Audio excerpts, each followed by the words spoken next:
Cannabis this Sunday from 10 a.m. Listen live on I-95.5 FM or watch live on the Eye on Dependency Facebook page or YouTube channel. Eye on Dependency. We don't just share stories, we change lives.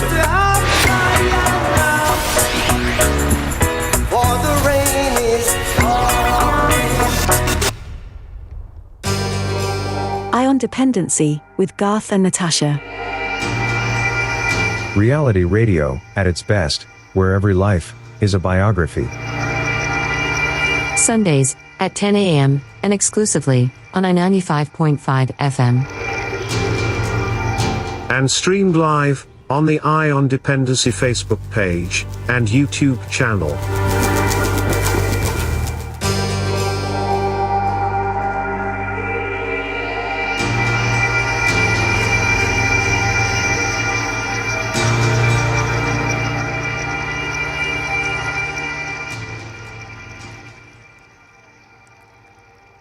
Good morning. Welcome to Eye on Dependency. I'm Natasha, and thank you for joining us on I-95.5 FM and online on our Facebook page and YouTube channel. Good morning, Mr. Gert. Good morning, Natasha. Good morning, Storm and Tom. Good morning. Good morning to you, the people of Trinidad and Tobago. Oh, Tom, no. Yeah. Right. Good morning, Natasha. Good morning, Storm and Tom. And Good good morning to you, the people of Trinidad and Tobago. Thank you very much for joining us once again on what would be another informative and educational program for you and your children. Today, we are going to deal with a topic that is coming up, popping up ever so often. And with us, we felt that it's time that we tackle this subject again, because of the number of people and families out there who are experiencing challenges, for want of a better word, with their relatives. And some young people of Trinidad and Tobago finding their way into mental institutions. And as you would have heard from the promo, yes, marijuana is decriminalized, but who should and who shouldn't use marijuana? Do we know? Do you all understand that there are some people who just should not touch this drug? Well, we will disseminate that today, and you will also hear from a mother, Debbie, who will give a short rundown of her experience with her son and how he got admitted to our state's mental institution, the experience and what happened, how he got there. So I urge you this morning to have a listen and have a look, because I want to ask a question. If you saw a lollipop in your child's school bag or a pack of Cheetos or Skittles, could you tell if it's marijuana infused, but they come in the pack that look just like it? You all not believe that. It is so obvious that there's succession planning now to attract our children, and you all need to be aware of this. You'll be shocked. I was shocked, and I'm not the faint of heart, and I was surprised to see how well the succession planning is taking place. And we've been joined by Dr. Anthony Pottinger. Good morning, Dr. Anthony Pottinger. Good morning, guys. And thank you very much, Jabones, for joining us this morning. Well, thank you for inviting me. I see Hutch not here. You're not coming? He should be here. We hope he's on the way. Okay. And but this morning, Dr. Pottinger, we would like you too as well to help us and help the public understand, beginning with marijuana receptors, cannabinoid receptors, in the human, and how that affects and those who should not touch marijuana. And because we have a lot of that floating around in our country right now, I guarantee you. All right? And then, of course, we will hear from Debbie first, Doc, on her experience.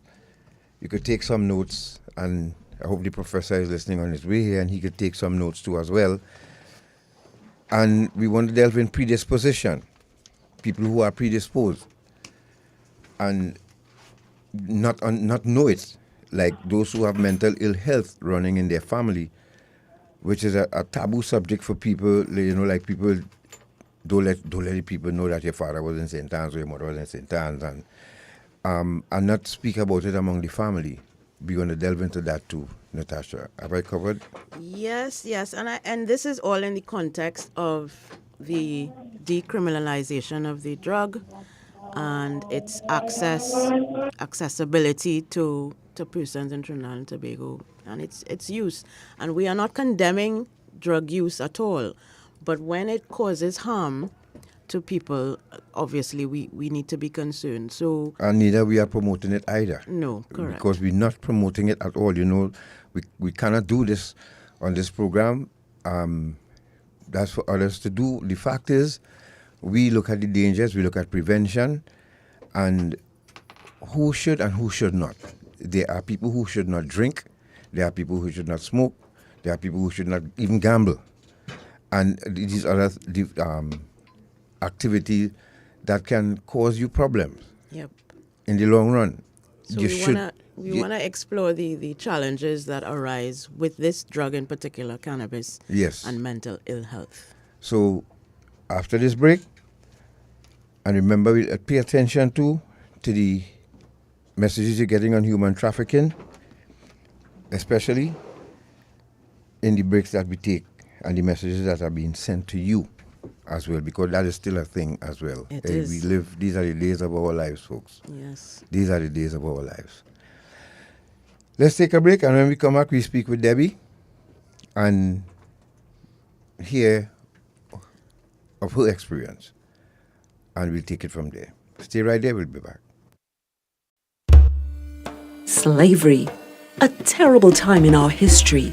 The kidnapping, buying and selling of people for profit, the exploitation of another human being. It still exists today.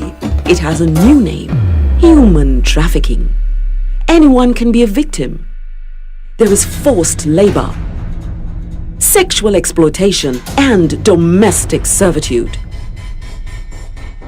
Human trafficking is a worldwide problem and an emerging concern for us here in Trinidad and Tobago.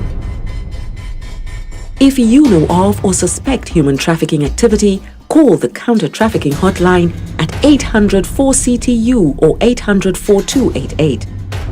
Human trafficking is a crime. Identify it, report it, stop it. A message from the Counter-Trafficking Unit of the Ministry of National Security.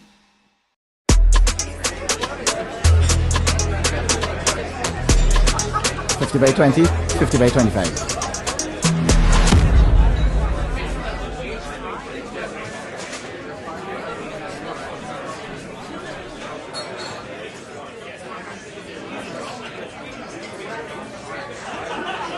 This is Kyron Pollard. When you play, do it the legal way.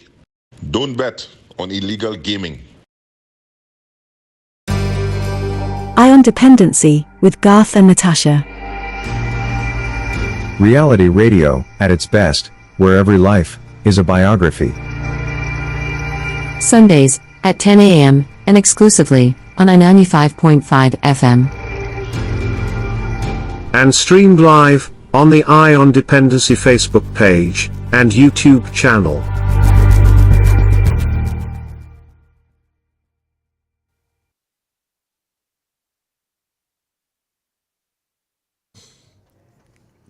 Thank you for staying with us. This is Eye on Dependency, and we are gonna cross to a mother who has had an experience with her son, and her family is searching for help, really, as to how to deal with him, given the mental health challenges that he has experienced. He did have a stay at St. Anne's, but she will tell us exactly how that experience has been for her and her family. Debbie, good morning. Good morning. Morning. Everyone. And thank you very, very much for agreeing, and your family, agreeing to speak with us this morning. on this very sensitive issue. Could you take us from when your experience started, Debbie?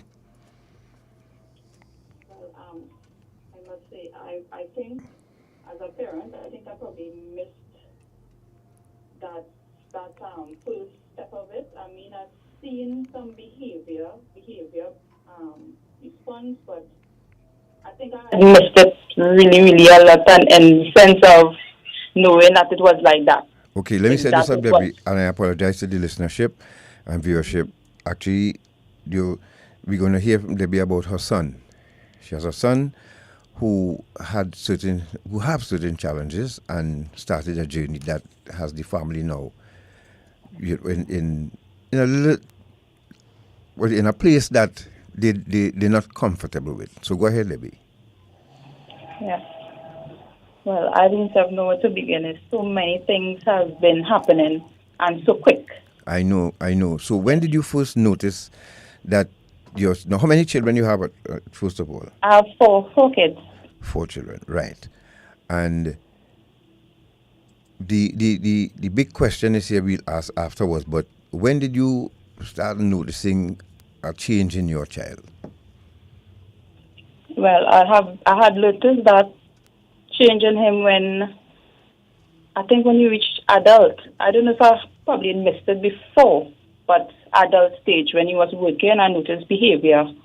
He had a behavior issue, and I had to put him out, not knowing it was further. I wasn't looking at that. So what kind of behavior, if you don't mind?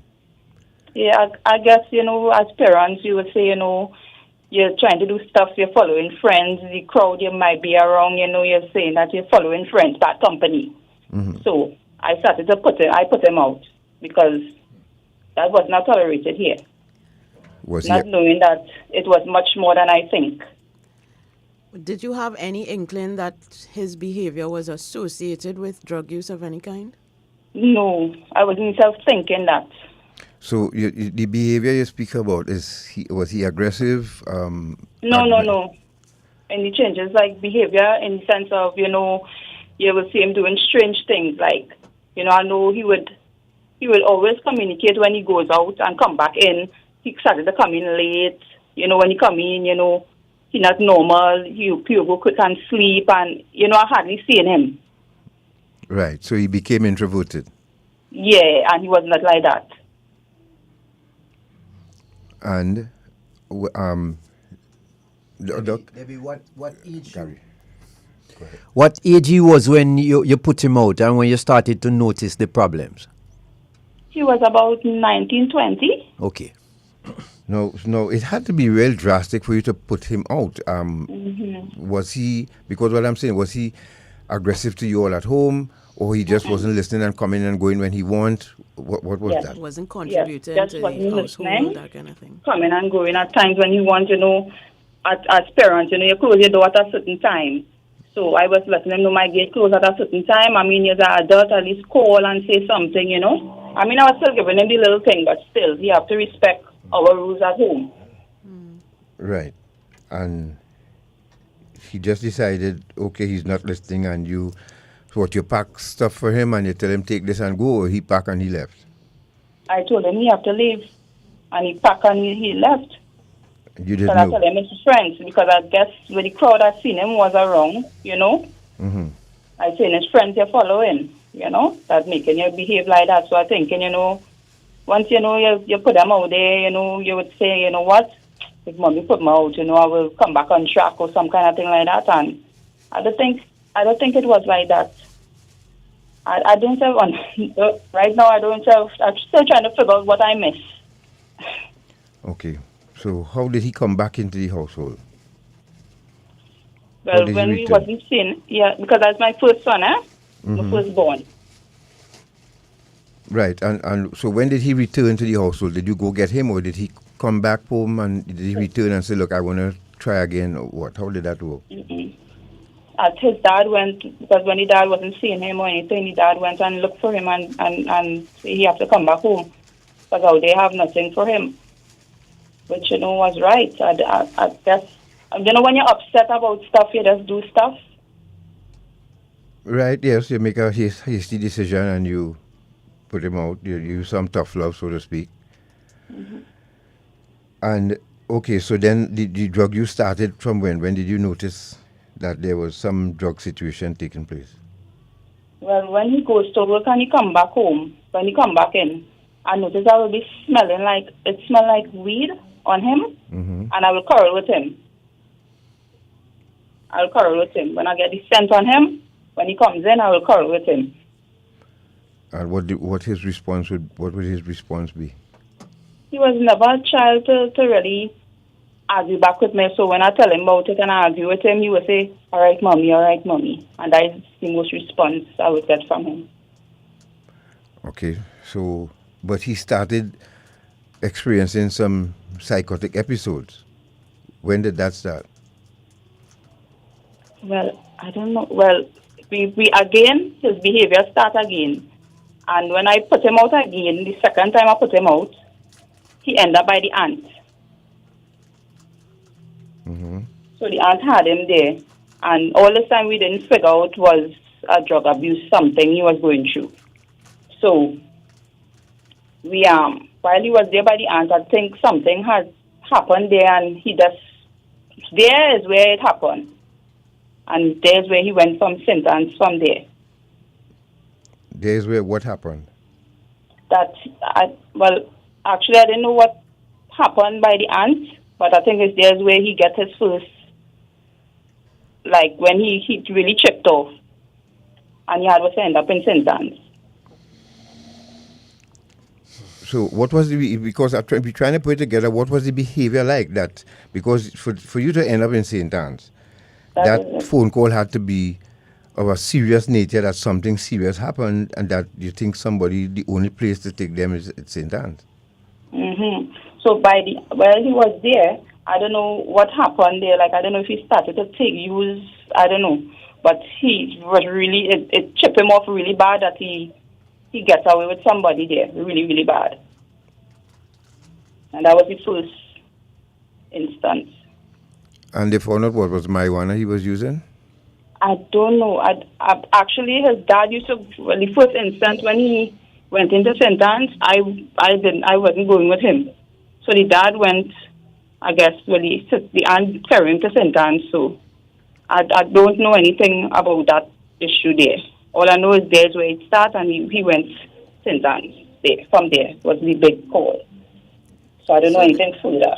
But what I had seen from home is that his behavior in sense of going and coming in, and he would be smelling of the weed on him. That is what I would smell, right? And that is as far as what I would know. Can you recall what diagnosis they gave him in St. Anne's? Well, what I heard was schizophrenia. And they believe it was related to the use of cannabis? Yes, that's what I heard. I wasn't there, so I was just giving you the info based on what the father bring back to me. Okay. From there, yeah. So how long he spent there, and what was the plan of management?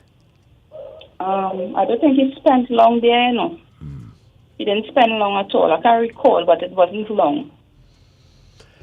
So right, and when he came back out, it was like we didn't really get any like aftercare or something like that. I don't know if it's that you wanted to know. No arrangement for following up.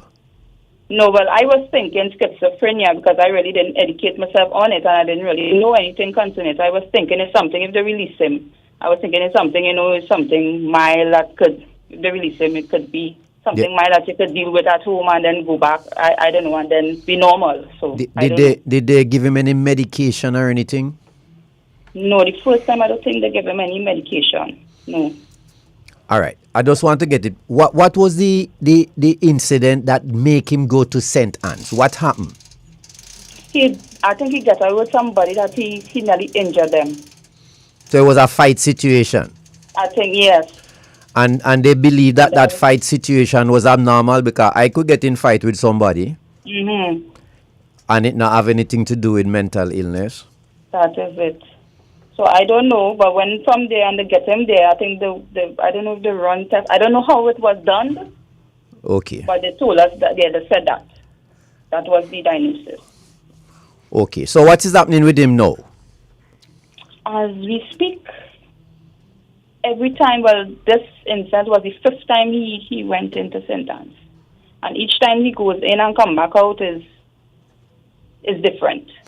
But I find it strange that if they diagnose him with schizophrenia, there's no medication or any organized follow-up, like, for, where them come back to the hospital, or you have some of the health centers and different places outside that you can check in probably once a week or once every 2 weeks to see how things going and to ensure he taking his medication or whatever. No arrangement like that? Yes. Well, I was telling you about the first instance, but right now, that was the first instance when it started. That is when it now started. That is what happened. But now he's on medication, and he's in a clinic where he do follow-ups, and that's as far as we go, medication and clinic. But I find that he needs something further than just medication and the out clinic. Because sometimes he's giving us problems. Right now he's not even taking his meds. He don't want to take his meds. No, and that's the challenge. No, let me ask this, right? When, from the time, as a parent, did you get from the institution, okay, this is the drug that we found in his system, and this is what we treated him for? Did that happen?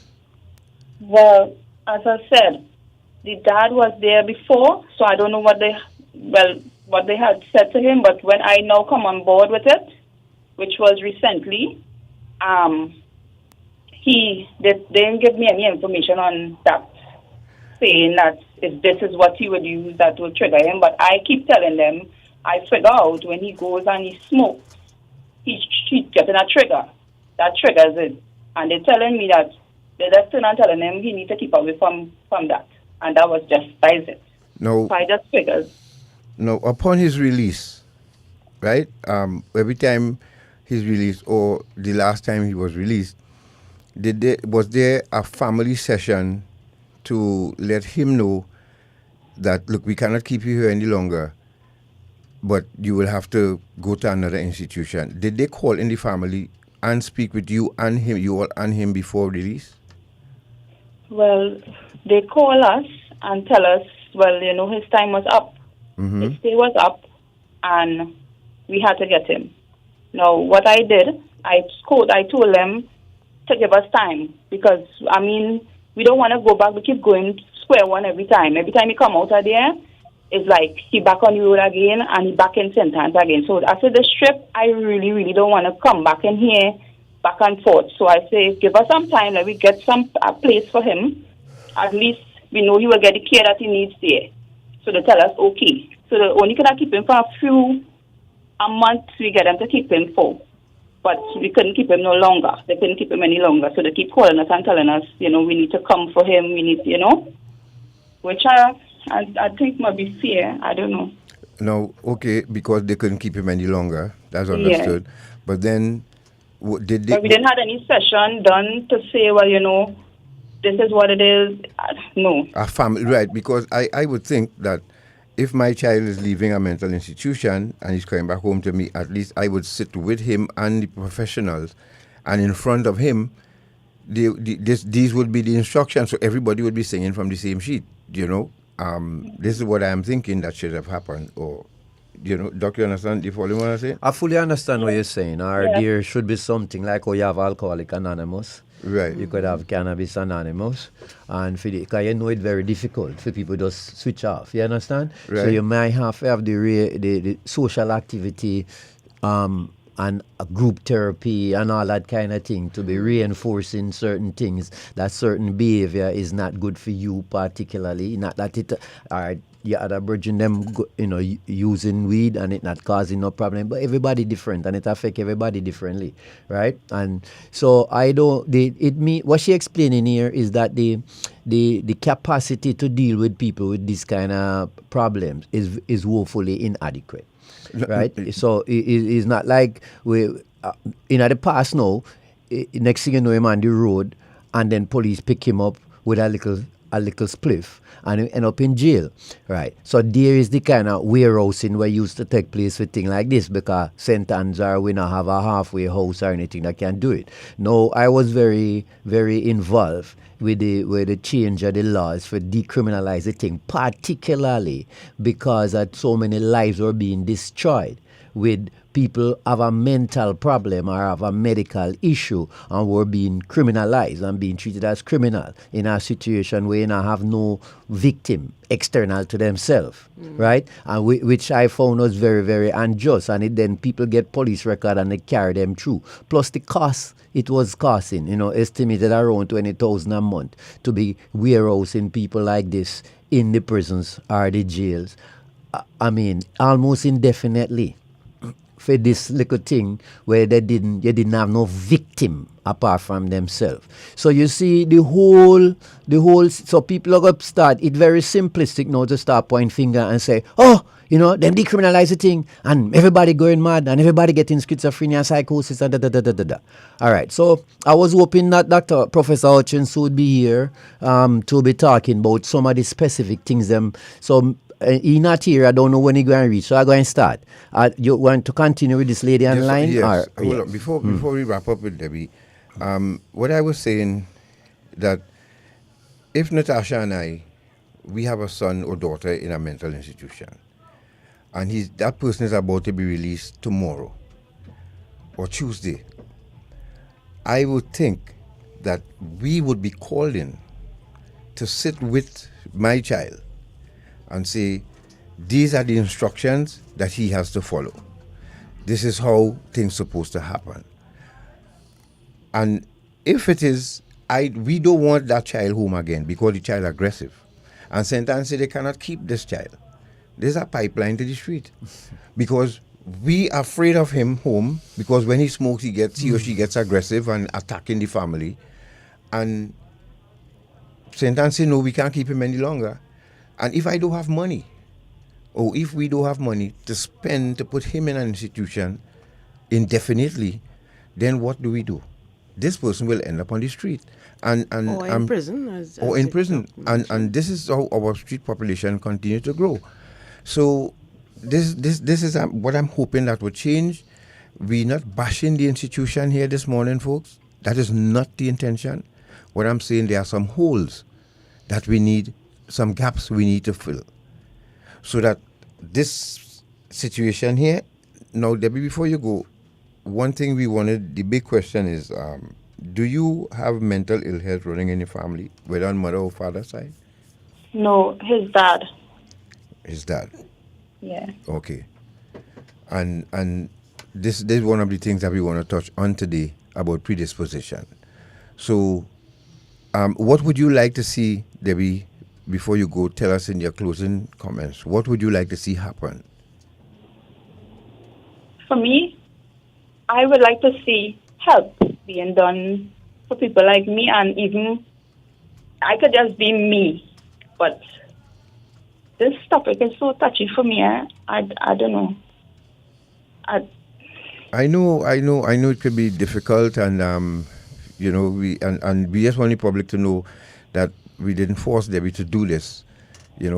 She wanted to. She's just crying out for help for the family.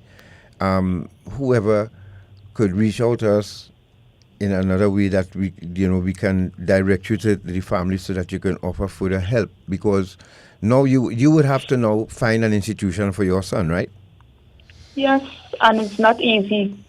That's why we was given a time at St. Anne's, and we wasn't able to find that place. So that's why he's back out. And we don't know, because he's using again, whatever, I don't know what, but he's using again.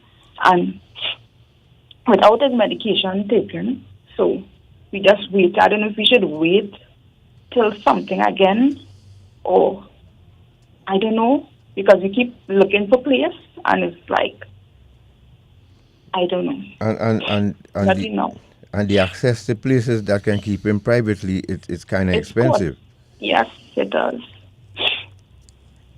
I just wanted to ask Debbie, have you been able, you or your husband, been able to talk with him, to have like a rational conversation with him about his drug use and where he's spending his time and that kind of thing, or is he just not able to have those conversations with you? You will try to have the conversation with him, but because he inserted in himself, he don't really, he says nothing. He does always tell you nothing. Me doing nothing is nothing. So you ain't really getting nothing out of him. Right.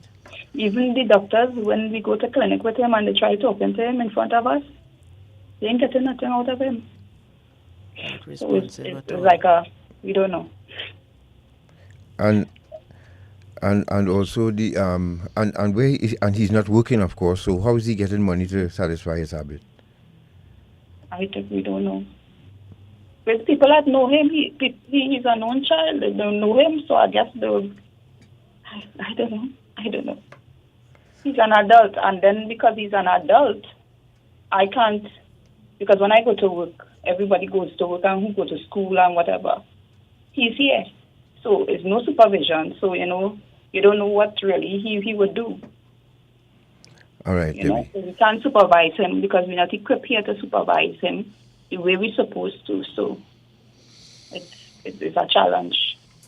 All right, Debbie, we want to thank you very much for speaking with us, and you will hear from us soon, right, and after the program. All right. Okay, thanks. I hope what I said. I hope it reached.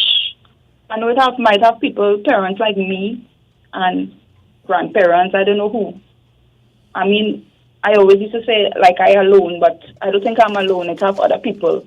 So I guess people need to come out and get help because that is why our kids are on the road.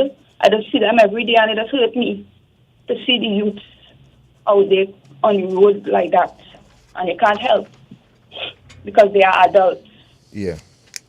Yeah, we hear you. And hang in there, stay strong, all right? We'll keep in touch. Right. And that was Debbie. We'll speak with the father in a moment, who can take us a little deeper into this situation.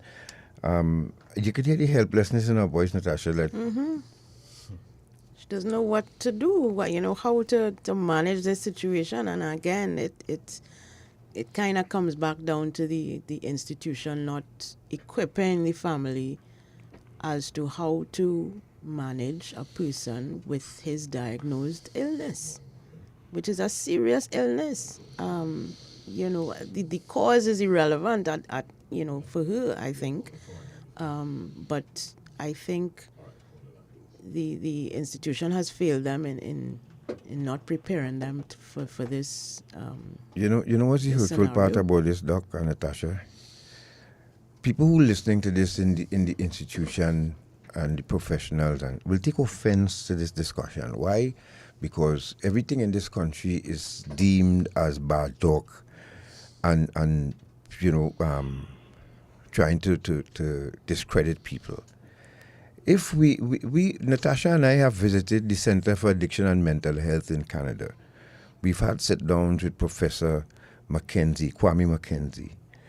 And I could tell you all, we are a long way away from having that hold on our mental, journey, mental ill health journey in Trinidad and Tobago. It is real. I'm sorry to say, folks, but okay, yes, we live in a third world country, but there are certain things to me that should be common to us. That is not. And again, I cannot see that. If as I said, if Sentans don't want somebody and the family afraid to bring them back home, then they are going to go to the streets, thereby increasing our homeless population and giving the Ministry of Social Development more work to do. And also more work for police, because if they end up in a scramble with somebody, who is the intervention is going to be from police.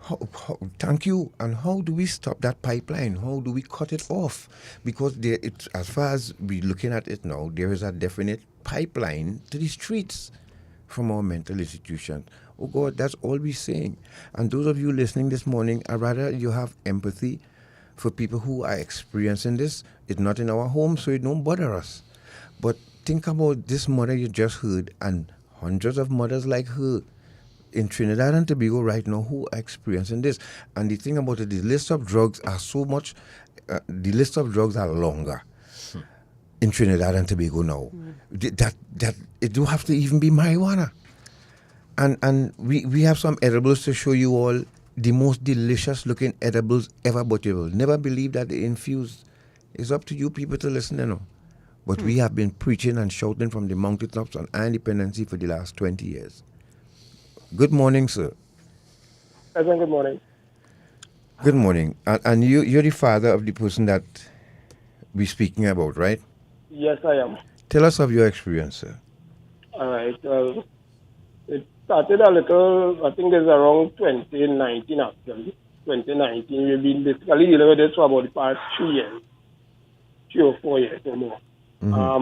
Actually, as my wife said, when he started acting up, he got put out. And the second time he got put out, my sister, who was a former matron at the Pottinger General Hospital, she took him in. And she was doing a tremendous job. And apparently, he started smoking again up there. And when he was taking the symptoms, it was because he actually attacked a worker that was doing some work for her at her residence, where he beat him up with a shovel. And he was acting in a very erratic and violent manner. So my nephew and my sister took him to St. Anne's the evening. And when he was being interviewed and they asked him, well, why you did that? He was saying that the guy was coming on to him sexually. But when we interviewed the guy said, well, I was just there working and it happened. So when they took him to St. Anne's and they did a job test and everything, I think, and when they interviewed him, he said that he had done everything that he could think about doing, till marijuana, cocaine, what have you. And this was at the age of about 20, 21 there. And when they diagnosed him, they said that he had schizophrenia, marijuana-induced schizophrenia. Well, at the time, I was dealing with it more or less. So the first time he spent roughly about 8 or 9 days at St. Anne's. And after I went and when they called me and told me, they said that he's ready to come home, I went and picked him up. And I brought him back home to our residence. At that time, he wasn't by us he stayed by my sister for about 2 years, basically. And I brought him home, I sat down and had a conversation with him. And I told him, I said, here we go. See what the diagnosis with. He said, you have to take your medication, you need to do X, Y, Z, and I would like you to follow these things. So I used to go with him to the clinic. They had join him in the clinic in Central. So I used to go with him every Thursday. When I work or not, I would call, and I'm a police officer. Okay. So I would call my court, I would get the time off to go to the clinic with him and make sure, because I didn't want to chance it for him going by himself, because I know he wasn't going to go. So I would make arrangements every Thursday and I would take him to the clinic. He would have 1 or 2 times where he would have outbursts because he's of the opinion that he doesn't need his medication. He's saying that he's a madman, but I will tell him, I say, no, you're not mad. You're just going through a phase and you need to take your medication. You need to stay away from the narcotics. Because once you take any medication and you're doing the narcotics, it wouldn't make any sense. You'll be going back to square one. Now, at the next episode, where he started acting up, and I fall out, I rough him up and I tell him, you're going on. Sit down in the vehicle, you need to go back St. Anne's and spend a 7 days or something, because I just only say you would take your medication. And the thing is, he don't ever be disrespectful. He don't ever be disrespectful to me. At one time, once I say, hey, sit down in the vehicle, we go in, he would course, he would start to make noise, but he would sit and he would go. But it started getting more violent. He started acting up against his mom. He started acting up against his sister. He and his brother would have fallen out because it reached a stage where he would come in the house and dig up and looking for money to support his habit. You know, I would talk to him as much as I can. He don't ever be anything else. He don't ever be disrespectful in terms of once he's on a normal head, if you give him instructions, he'll follow it. But once he's under the influence, he's a totally different person. Good morning, Daddy. Hello? Hello? Yes. You said that when he went the first time, they tested him for different drugs, and you say he tested positive for everything. So, can you recall any of the other things that they say he tested positive for, and how they went about dissociating what was the underlying problem? Because you said they said is cannabis induced psychosis or schizophrenia, but you know, there's a lot of things that can cause these things. What were some of the other things they said he tested positive for? Well, what he tested positive for was the marijuana, and they said it had a slight trace of cocaine in his blood. Okay. In the urine. But however, when we interviewed him, he stated that he has done almost everything that he had access to. Pills, ecstasy, cocaine, marijuana, whatever he could have gotten to get his high, he would have tried it. And as my wife said, he was running with a kind of crowd at one time. Now, this is a young man at the age of 19, his 19th birthday. He being the firstborn. What? He what? Repeat that? I said at the age of 19, he being the firstborn. He actually had his own vehicle for his 19th birthday, the day of his birthday. He was taken down to D&D and he made his payment and he got his vehicle. So I think that he was going very well for the first year, and then he started missing payments, and I came home from work a day and I see a record out in front of the house. So I wondered, what is record doing in front of the house? Next thing I see, he came from work and the gentleman came out of the record and called, and next was the bailiff. So when I call him, I say, "Starboy, come." I say, "What's going on? They're making an installment to the vehicle." He tell me, "No, Daddy." I say, "But I asked, if you're making your payments," they tell me, "Yes." Now I seen a record of the bailiff, they come and they repossess the car, and I think that and all sent him into a state of depression, because even when he's going through his phases right now, he would make the statement, "I lost everything," and I tell him, I say, "Yeah, you could start over again. What I need you to do is focus on getting better. That's all I want you to do." I say, I just make sure that you don't have to go out there to get a job or nothing because of his state. I don't want him to go out there and damage nobody or somebody damage him. And I just always tell him, I say, because of the family support that you have, you're not on the street. But if you're not doing what you're supposed to do, to get yourself back to a state of readiness, it wouldn't make any sense. And again, as my wife said, in terms of getting the professional support, it's very hard.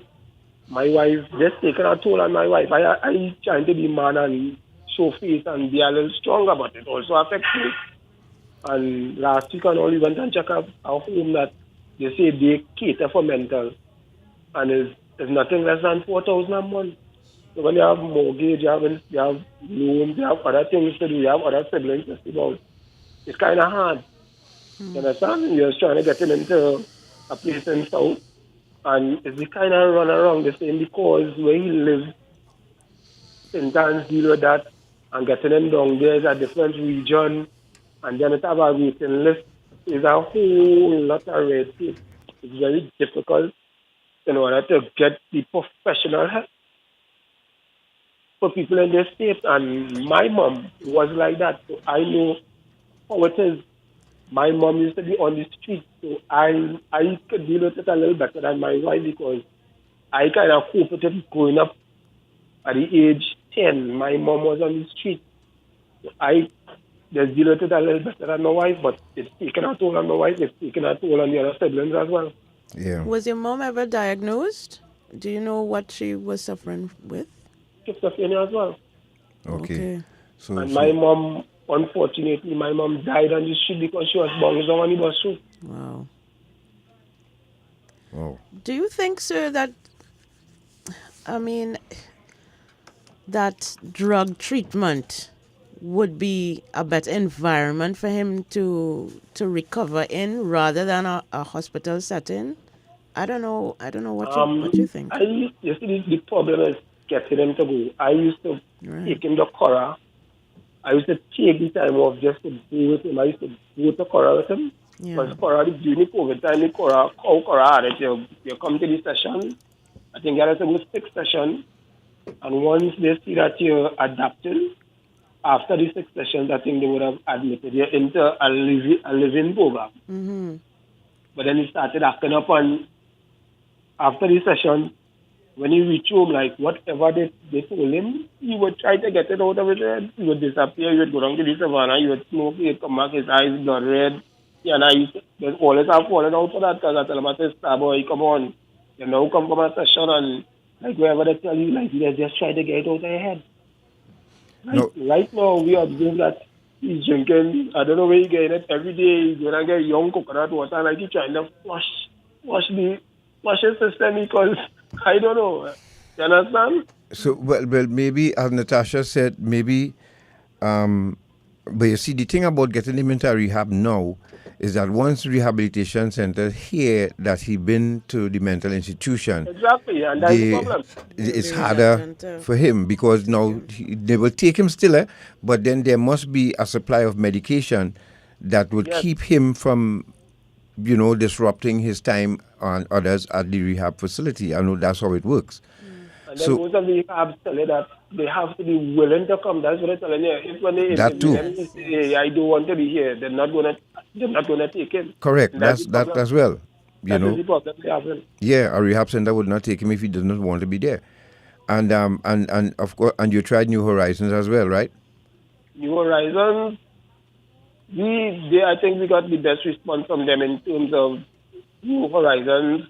Yeah, doesn't have to pay this exuberant fee a month, but they have a waiting list, as they say. They have a waiting list, and because of the region, they were saying that if he was in Ward 1 in San Fernando, it would have been easier for him to be admitted because it's a different region where he lives. Symptoms control that region, and that is the kind of red tape that he was getting. Okay. Oh, so Pops, what message would you like to send to Trinidad and Tobago, brother, and to families who going through what you're going through right now?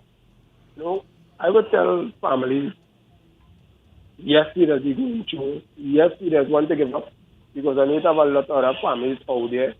Because as my wife say, every day we pass and we see a lot of young people on the road. Mm-hmm. Talking to themselves, they're eating out of dustbin, and I think we need to give them that strong family support and show them that they are still there. Because once you just give up on them, then it have no point of return. They might end up in the mortuary, unaccounted for, unidentified. So we have to give them that support. Yes, sometimes we reach that stage where we feel we just throw your hands up in the air. But we need to give them that support, and I think that they probably need to put better structures in place to support mental health. Yeah. Pops up. I think they need to make it a little more accessible, so that people with families that are going through this mental health could be at a little more at ease in terms of getting this support. Yeah. Because trust me, every day there's a stop. Every single day. When I leave home to go to work, I wonder, hey, what will happen today? Right. I was in Tobago for the carnival season, and I had to call the police station and ask them if they could send a patrol to my residence with the ambulance to take my son to St. Anne's. And that alone was a struggle on its own, and all, you understand? So we need, that probably the powers that be trying, but they probably need to try a little harder. Yeah. And people like you too supposed to be engaged because you all are in it. And at least get some advice from people like you, because I mean you have a better hold on what is going on. And if I am in charge of these institutions, I would want to hear from people like you, not the doctors and the nurses who there, but from families let's hear from you. Tell us what your experience was. Yeah. And what do you think we could do to enhance the service of the institution, and how can we, to better the lives of citizens like your good self? I would think that conversation should be had with clients now of these institutions. And the doctors, I must say the doctors at the institution, even the health center, they are very willing, because I can't say that they were not cooperating with us. They really went all the way out to try, and even the social worker. But again, there's only limited resources. They have to work with. Yes, and these doctors really try hard, eh? Yeah, they I must say that for them. Yes, yes, these doctors at the clinics especially, they really try hard. And we must say hats off to them for that. Before you go, sir, I don't know if you're willing to talk about this, but is there any assistance being provided by your employer for what your family is going through? There's no assistance being provided by my employer, but I don't know if it has any. I can't say that it has because I've never asked. Right. Okay. Because I work in a sensitive environment sometimes. So. Yes. But it may be an option to you. I think you should consider it. I know that there are departments within the TTPS that can assist if you reach out. So you should consider that. No problem. Thank you. Yes. Get in touch with Mr. Dixon and see what assistance he could offer to as well. Yes, but we'll do. Thank you very much, and we'll keep in touch, right? No problem. Thanks again. God bless you, man. Take care. Oh, boy. I really want to say hats off to him. He really, you could see he's the one keeping the family tight and everybody together, but and he has to serve the public too as well. Yes, which is why I asked him that question. Given his job, it is an additional strain on him and the people that he serves. Before we go to the break, Shortman, could you put up the image A and B, please, for us? Let's show people what this is part of our education to you out there too, because as I said to you all, they are doing succession planning and they're targeting our children. Look at this, Doc. When it comes up on the screen, you will see this is now. If you see this in your child bag, you will think it's not normal Skittles, right? The one on the left, sorry. The one on the left is my one, induced and infused, sorry. So-called medical tropical Skittles. And you go to the next image, and we go to a break and come back with Dr. Pottinger. Yeah. All right, look at this, folks. Now, you see this in your child's bag. And for those of you joining us late, we'll show it again. But look, these are normal treats that you would see in the supermarket and in the shops, right? Now, somebody could sell your child a pack of M&Ms or cookies, and it's infused. And they don't even know. And these things don't come in instructions, So you will take a handful of this and just throw it in your mouth. And next thing you know, your child started to behave strange in the house, and you don't understand it from a simple pack of treats that caused this to happen. Folks, you have to be careful. You have to be aware. We'll take a break, and when we return, we'll show it again. For those of you who will be joining us late, we'll show it again. All right? We'll take a break. We'll be right back.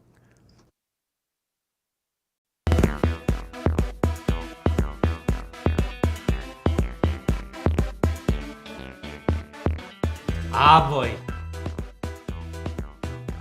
I feel like I'm going to buy myself a senorita tonight. Nah. You know you might be promoting slavery.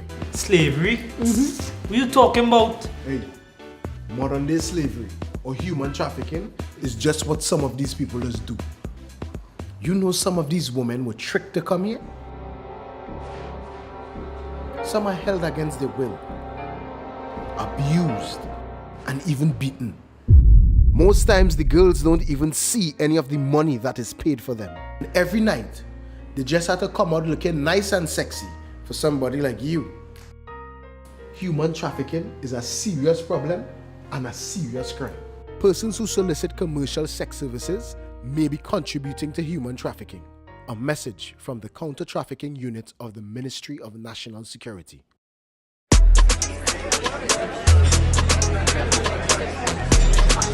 50 by 20, 50 by 25.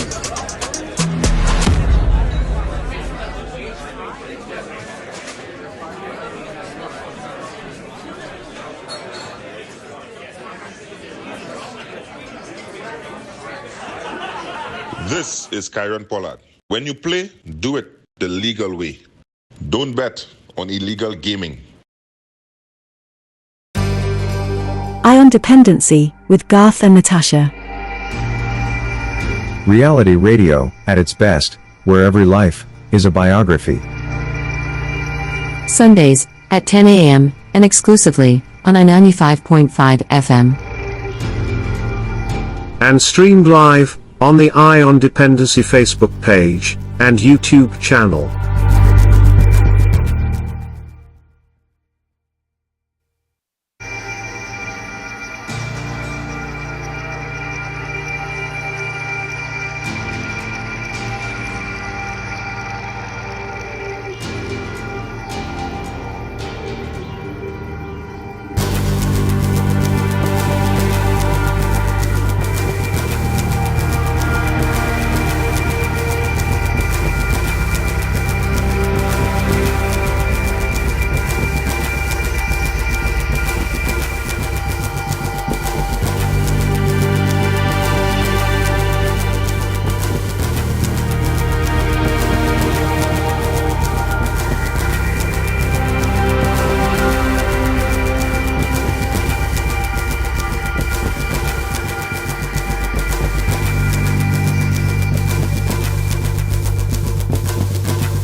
Thank you for staying with us. This is Ion Dependency, and we just heard the testimony of mother and father and the trials that they have been enduring with their son, who has, according to the mental institution that he visited, drug-induced psychosis, and he was diagnosed as being schizophrenic, and that can be a scary term for people who don't know what it entails. And we are now joined by Professor Gerard Hutchinson, who is the man who needs to share what he knows about this and the people he has treated. He does work at the institution that we've been kind of bad talking all morning, but to give us to put into context. Would you stop he saying does. that? Sorry. To put into context some of the terms that we've been discussing and the behavior that has been described by the family. But before we do,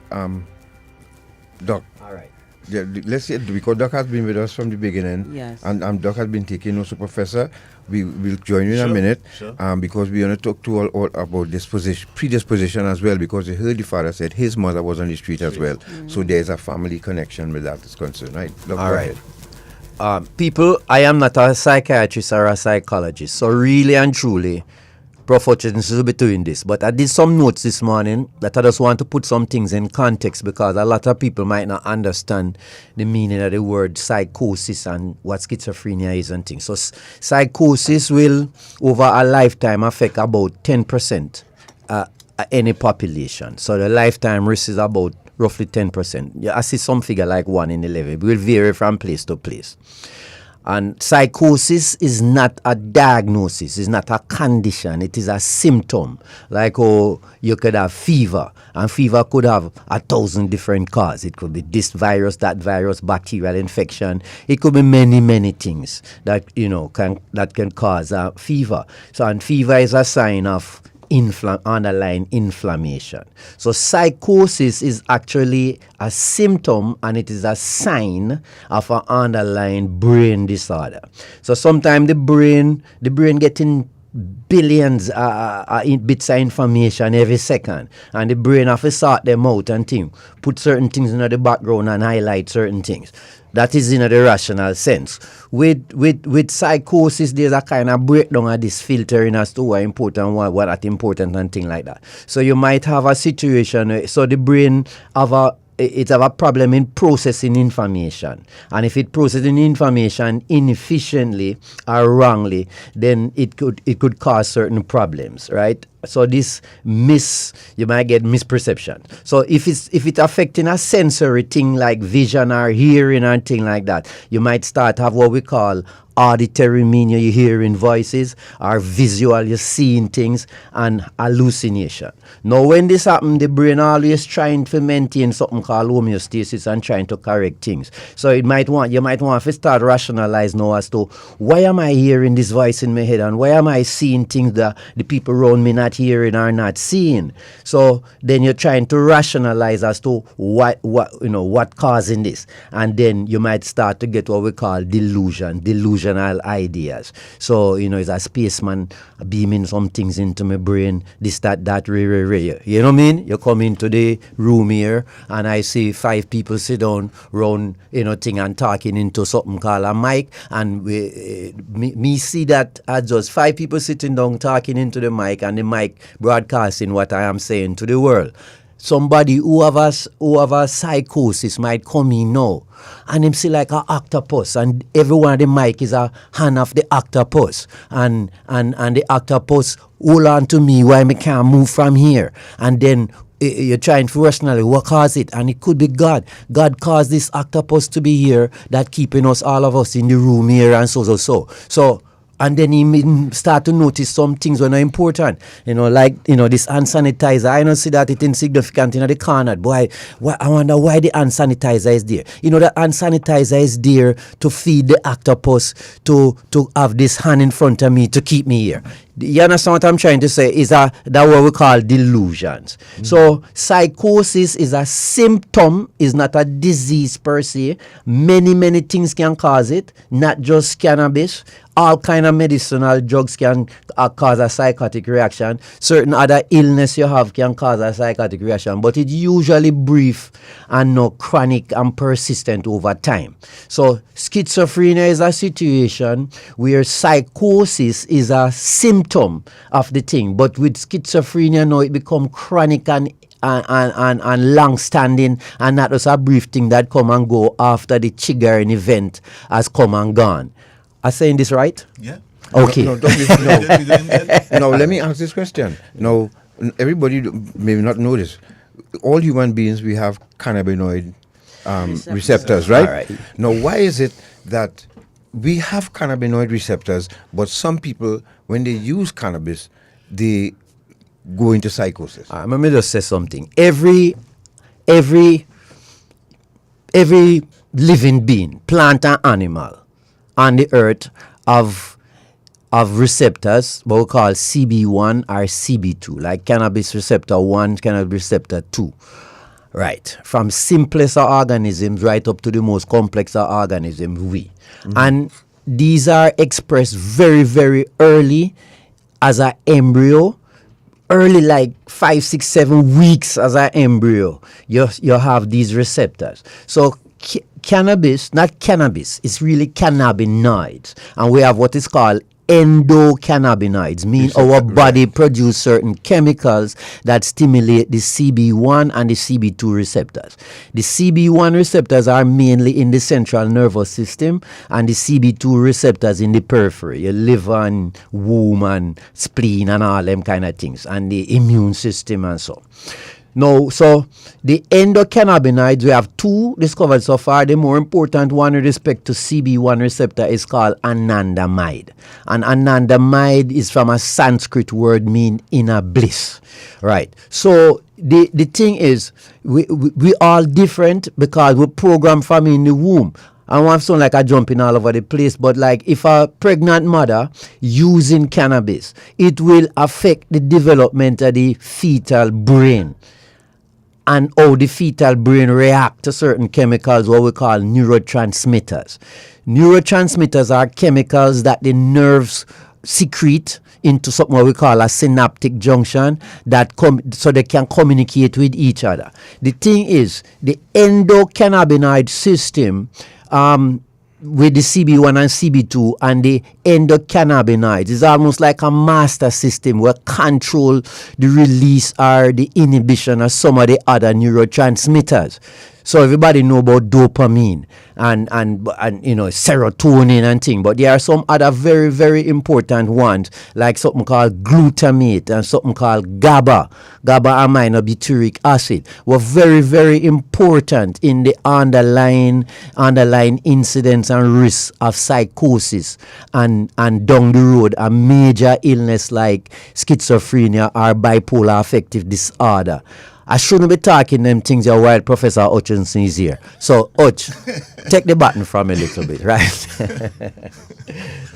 Because, Professor, I want to find out if, first of all, why do we have cannabinoid receptors, which means we were programmed to use cannabis then? The body was built that way?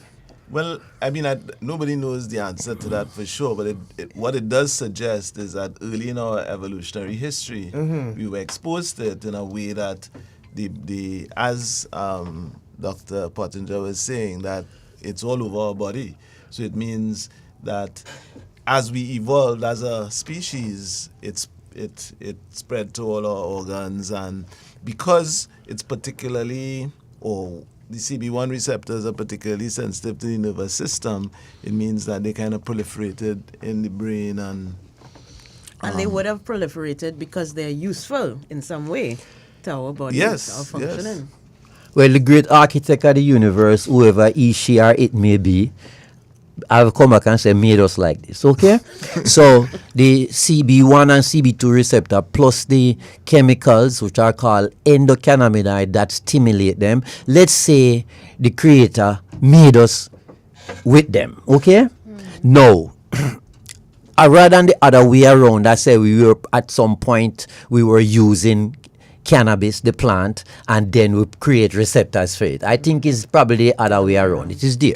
The problem though is that the endocannabinoids lock onto the receptors and cause certain action to take place. But that action is like 1,000th of the action that the THC cause. So the exocannabinoids, which is many in the plant, over 100 of them, most of which we don't know nothing about. We know most about THC and CBD, but there are plenty others, right? And we don't really know much about it, primarily because the prohibition for the last 100 years, so, and it was difficult to grow the thing and to study the thing properly. So we come in now after 100 years of prohibition that we have something that we kind of freeing up, so plenty people using it, but we're really to a large extent very, very ignorant of what in the plant and what effect each of the things have on us. All right, so the point I want to make here is that we shouldn't really equate the exocannabinoid, quote unquote THC, CBD, CBN, CBG, them kind of things, with the endocannabinoids. Because the exocannabinoids, let's say THC, lock onto the receptors much, much more powerfully than the endocannabinoids do. So when somebody now using, especially if you're using cannabis in a chronic way, your THC will basically lock onto them receptors and block out your anandamide. You agree with what I'm saying here? Right. And then the effect that the THC is causing could be completely different from what the anandamide would have caused, right? So you have a situation now where the especially depending on what, all of it different. We have whole heap of different parts of the brain.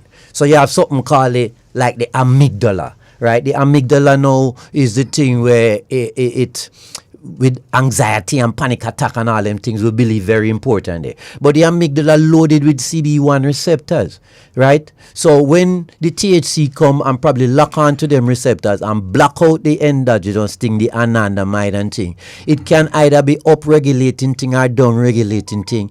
Hence, we know we'd have to get into some neurochemistry, which kind of difficult to get in over the ear. Because you see the THC now can actually cause increased release of something named dopamine. Now, dopamine in the right level and thing, it have all heap of signaling function were good for us, so we can recognize fear and different things. Plus, dopamine is a precursor molecule for adrenaline and noradrenaline and thing, where really was important when we are evolved for we survival, so we can run away from a threat or back up and fight the threat or something. But you know, want your brain to be flooded with loads of dopamine, and the THC is one of the things that can cause that, right? And we know that a high level, the people who are predisposed for psychosis and get psychotic reaction, naturally, we're talking now separate from cannabis and things, they naturally have a higher baseline level of dopamine. So it seems like a high level of dopamine predisposed to psychotic things. So when you bring in the THC now, which further increase the dopamine, you may cause the same kind of effect. You agree, boss? Yeah. Right. Yeah. So, Prof, if you're just joining us, you're listening to Dependency, and you're hearing from Dr. Pottinger. No, if Prof never come, we could expound and just go on and on. I know. We're going to ask now, Professor. We're going to ask. To explain all that Dr. Pottinger said in a real-world setting as you've experienced. If you're just joining us, you're listening to Dependency, and we have in studio with us Professor Gerard Hutchinson and Dr. Anthony Pottinger. And I hope Dr. Anthony Pottinger now can break this down into English so the people can understand what they just heard from Dr. Pottinger. Professor? So to start with psychosis, as he said, so psychosis is a symptom or a group of symptoms, and the ultimate effect or the culminative effect is a distortion of reality. So the person who is experiencing psychosis cannot interpret and engage with reality in the same way as somebody who is not. And as a result, will behave in ways that are strange because they are responding to things and images and interpretations that are just not consistent with what everyone else is interpreting at that time. The best analogy I could use is dreaming. So when you dream, the brain creates a reality that is in and of itself complete. So in the act of the dream, you function, you run, you sleep, you hear things, you curse, you do all kinds of stuff. But it's only when you wake up you realize that you were dreaming. So a psychotic experience is like that in the sense that the brain creates this different reality, but that you're not dreaming, you're fully awake and conscious. And of course, interacting with the world. In the dream, it's all constructed. But in the real world now, what the images that you're producing, nobody else is seeing. So therefore, there's an obvious disconnect, which is why people behave strangely, which is why they might talk to themselves, because what they appear to be talking to themselves, but they're really communicating with these voices or these images that they are seeing. One of the other, as Doc was saying, one of the functions of dopamine as well is to establish significance. So if you go into an environment, what dopamine helps you to do is determine what is significant in that environment. So for example, for me now, what is significant is me talking into the mic. The hand sanitizer is not significant, but somebody who is psychotic will attach significance to the hand sanitizer and therefore not be able to engage with the microphone and what's going on, but focus on the hand sanitizer and, of course, like I said, distort reality. So the relationship now between marijuana or cannabis and psychosis is long standing in the sense that it had been reported in Jamaica in the 70s. Somebody wrote a paper and called it ganja psychosis, in fact, because they noticed that some people came into the hospital who were smoking a lot of cannabis and were psychotic. Since then, it's kind of, we've recognized, or it has been recognized, that the relationship is not as direct as that. Again, as Doc said, one of the big things that has been found is that the earlier you get exposed to it, the greater the risk of psychosis. So like he said, a mother smoking cannabis exposes the fetus to it, and therefore the brain develops in a way that is influenced by that exposure. And they're more likely as they grow up because the brain is developing and its ability to interpret what is reality versus what is not reality is compromised. Similarly, it's been found that even for outside of that kind of exposure, if you start smoking or using cannabis before age 12, thank you, the risk becomes much greater. So there are three things: early use, excessive use, and use of cannabis with a lot of THC. So again, it's been found that the higher the percentage of THC, the greater the risk of psychosis. Now, of course, in buying marijuana, you have no understanding of, there's no label of how much THC there is. Correct. And again, as Doc said, because we're all different, our thresholds, our sensitive levels vary. And you wouldn't know unless you recognize your reaction to it. And then have the self-control. If you realize that your reaction is strange or different, then to adapt the way you engage with it. Unfortunately, because of the cultural sway of it, some people are unable to do that. And again, as you all have been pointing out, people who are genetically predisposed to psychosis because of their family history, for some reason, also tend to smoke more. And again, whether it's because it's a kind of, they're trying to medicate what's going on in their mind using the cannabis, or whether the way they feel with the cannabis kind of encourages them to smoke more. But and of course, the other factor that has, because cannabis sales is a business, even for the people selling it, they have introduced a lot of contaminants to it. Again, I heard on the program coming down, you all asking one of the families if they had revealed the results of tests. And they have found things like formaldehyde, which is what you use to embalm dead? To embalm dead in people's bloodstream having smoked some cannabis. There you go.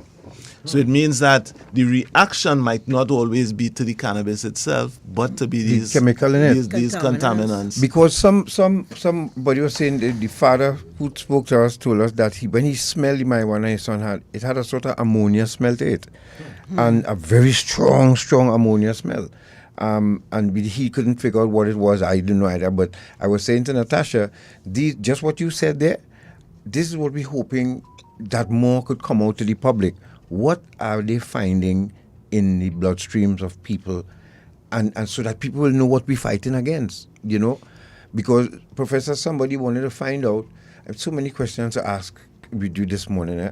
Somebody wanted to find out what's the difference between schizophrenia versus schizoaffective disorder. Right. So schizophrenia, first let me issue a disclaimer. Many people, when they hear schizophrenia, they think it's split personality, but it is not that. So let me say that categorically. It is not having a split personality.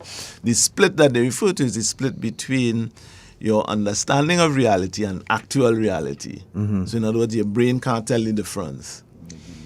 So, and this is the delusions and the hallucinations that Doc spoke about. So your affect is how your emotional expression is manifested. So somebody could have a sad affect, they could have a joyous affect, they could have a confused, a perplexed affect, meaning so it's how you look, and then how that look reflects your mood, which is what you feel inside. Let me come in a little bit there, watch. This from medical school days, to order to understand what affect and mood mean, analogy was made that the affect is like the climate. So we're in a tropical climate or we're in a temperate climate. That's your affect. But the mood can change from day to day. So the mood is like the weather. So this morning it was rainy and this evening it's sunny. Yesterday was hot and today it's a bit cooler. So that is the mood. So the mood, you have a particular affect, so you might be depressive or you're manic or something like that. But then within that, the short-term change from day to day is the mood. Yeah. Okay? Right. Yeah. And you might use a substance because you have a depressive kind of affect and you don't like it. And you smoke a spliff and it lift up your mood because it causes some release of dopamine and it might decrease some GABA amino butyric acid and make you feel better. Right? And then because this mood is better than your background mood, you want to seek it again. And then the problem lies that the brain I tell the whole body always want to strive for homeostasis. So it might work good for the first 6 months or a year, but then after a while, anything if you're providing the THC, which lock onto the receptors very high, the body will then down-regulate the sensitivity of the receptor, meaning that you need more and more of the THC to get the same effect that you were having before. Yes. And cannabis not do it so much, but most of the other substances, them alcohol, cocaine, this and that, can cause a physical dependence now. So that your brain have to have the thing all the time. Else you start get what we call dysphoria. Itching and scratching and worm coming out of your skin and you want to cut up yourself. All right, sir? Yes. All right. Right. Now, folks, before we take a break, Professor, I want you to let people know. You heard the husband this morning that his mom was affected. We've dealt with other cases where either mother or father or grandfather was affected. Do you think it's time now for families to get together and warn off their children and let them know, listen, one of you here in this room with the affected child, we don't know who it is. You will have to be wary now of using substances. Should families do that now? I think that's a challenging thing because, as you say, you really don't know who is the affected one, which of course, who is the potentially affected one. I think that would better be done perhaps professionally to really explain the idea of risk and because it's not so much for mental conditions, it's not so much you're inheriting the condition, but you're inheriting a risk for the condition. So using the substance increases that risk. Right. So it's really about advising about the risk. Now, the other interesting thing is that all drugs, meaning drugs that are being used that, as we said, we're not sure how much of the active ingredient is in it, how powerful it is, how much is being used, can do this. So we have, for example, these days, kids using cough syrup. Yes. With codeine. With codeine. Yeah. And DXM. Significant amounts of codeine can also produce a psychosis. Mm-hmm. So, of course, as Doc mentioned, alcohol, cocaine, all these drugs can produce psychosis as well. So that it's really important that people recognize that the risk is there. And even people, as we said, who don't have that genetic predisposition, if they start using early enough, and if they use too much, they too can develop psychosis. So, yes, the risk is greater when you have that family history, but I think you have to warn everybody that there is a risk. And if you're going to use, you have to mitigate against those risks and be self-aware enough to recognize that for some people, just like how some people are allergic to curry or they're allergic to peanuts and shrimp and crab. That some people just shouldn't use it. Thank you have to be strong and insightful enough to recognize you might be one of those people. You know, I had a conversation with the children of the students of the University of Southern Caribbean yesterday, and I am thankful that you are repeating some of the things that I said to them yesterday. And I want to say good morning to Dr. Brown for inviting me to the University of Southern Caribbean yesterday to have this discussion. And I hope that some of you are listening, and of course, this is the icing on the cake that you're getting here. Those of you joining us on Facebook and YouTube, thank you very much. Doc, you want to say something before we go to our break? Yeah. When we come back to the genetic predisposition, we don't want people to believe that they are a slave to their genes, because it's roughly about 108 to 110 genes that have been associated with an increased risk of schizophrenia. And there's one particular one which has been proven to increase the risk, like psychosis. The thing is, 25% of the population carry that high risk gene. 25%. So people believe so them things are very rare. The moderate risk genes, 50% of any population have it. Right. But you have what you call it genetics, and then above the genetics, what them calling now the epigenetics.